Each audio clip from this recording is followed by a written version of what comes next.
কলকাতার বুকে এমন একটা রাজপ্রাসাদ আছে যেখানে আজও রাজপরিবারের মানুষ থাকে। 190 বছর পুরনো এই মার্বেল প্যালেসের ভেতরে আছে 126 ধরনের marble, European structure, rare paintings, private zoo, এমনকি একটা জগন্নাথ টেম্পলও। আর সবচেয়ে অবাক করার মতন ব্যাপার কি জানো, এখানে এখনো প্রায় 35 জন মল্লিক ফ্যামিলির মেম্বার থাকেন।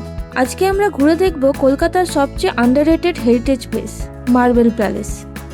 তো আজকে আমরা চলে এসেছি নর্থ কলকাতার মুক্তারাম বাবু স্ট্রিটে। এখানে আসতে হলে গিরিশ পার্ক মেট্রো স্টেশন বা এমজি রোড মেট্রো স্টেশনে নেমে মাত্র কয়েক মিনিট হাঁটলেই পৌঁছে যাবে এই জায়গায়। এই প্যালেস তৈরি করেছিলেন রাজা রাজেন্দ্র মল্লিক 1865 খ্রিস্টাব্দে, আর আজও এটা প্রাইভেটলি ওন প্রপার্টি। একটা ইম্পর্টেন্ট কথা, এখানে ঢুকতে হলে ভ্যালিড আইডি প্রুফ লাগবে, আর ভেতরে ফটোগ্রাফি একদমই অ্যালাউ না। টাইমিং সকাল 10টা থেকে বিকেল 4টে, সোমবার আর বৃহস্পতিবার বন্ধ থাকে।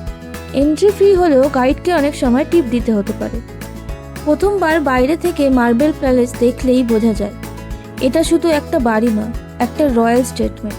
নিও ক্লাসিক্যাল আর্কিটেকচার, বড় বড় পিলার, আর পুরো প্যালেস জুড়ে 126 ধরনের মার্বেল ব্যবহার হয়। ভিতরে রয়েছে Victorian furniture, Belgium glassware, massive chandeliers আর স্কাল্পচারের অসাধারণ কালেকশন।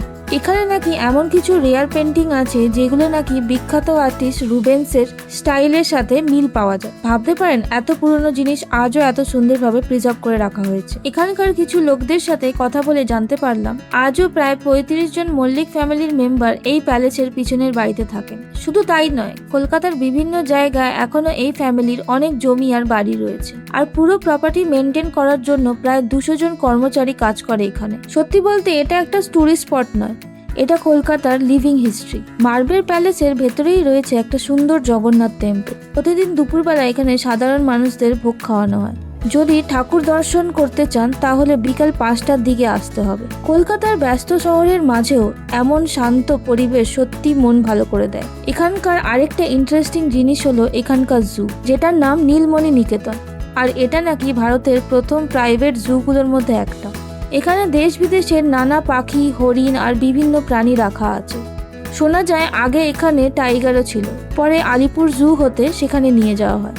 সত্যি বলতে মার্বেল প্যালেস শুধু একটা হেরিটেজ বিল্ডিং নয়, এটা এমন একটা জায়গা যেখানে হিস্ট্রি, রয়্যালটি আর ওল্ড কলকাতা ভাইব একসাথে অনুভব করা যায়।